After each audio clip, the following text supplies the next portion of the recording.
और जहाँ समागम सेवा का जिक्र हो रहा है तो दास को पिछले साल की एक बात याद आ रही है।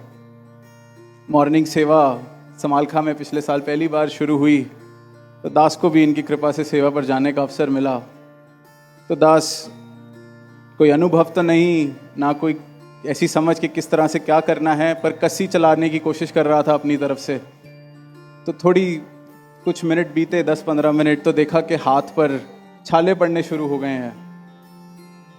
पर दास कर रहा था कि चलो कोई नहीं, कभी कभी अवसर मिला है दातार माते ईश्वर दास की कि शक्ति बख्शो सेवा कर सकें। 5 मिनट ये सिलसिला और चला। पीछे से एक आवाज आई कि थोड़ा ढीला पकड़ो। बहुत जोर से पकड़ी हुई है कस्सी। एक महापुरुष वो माहिर होंगे इस कला में, इस सेवा में, तो उन्होंने बस इतनी सी आवाज दी। अब दास ने सुनी, दास ने कहा आई तो मेरे लिए ही है ये आवाज। कोशिश की कि चलो पकड़ के देखते हैं। पहले मन में सवाल आया कि ढीला पकड़ेंगे तो चलेगी कैसे, पर करके देखी। और फिर अगले पूरे महीने जब भी कस्सी चलाने का अवसर मिला उसको ऐसे ही पकड़ा और हाथ पे कुछ जख्म नहीं आए। तो उनका तो शुक्राना किया ही, पर मन में ये भाव आया कि यही कला तो जीवन जीने की भी सदगुरु सिखा रहा है कि जीवन को थोड़ा हल्के से पकड़ो।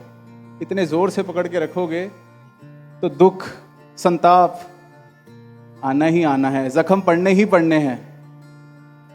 आराम से, सहज भाव, इस जीवन को ऐसे पकड़ो, इस कला से पकड़ो कि आराम से, जख्म भी नहीं देगा और उपयोग भी पूरा हो जाएगा इस जीवन का। इसके सारी ये जो सुख सुविधाएं हैं, किसी को इतनी जोर से या कस के ना पकड़ लेना कि वो फिर तुम्हें, जो तुम्हारे इस्तेमाल के लिए आई थी, वो तुम्हें जख्म देने लगे, दुख देने लगे, जीवन की हालत ऐसी हो जाए।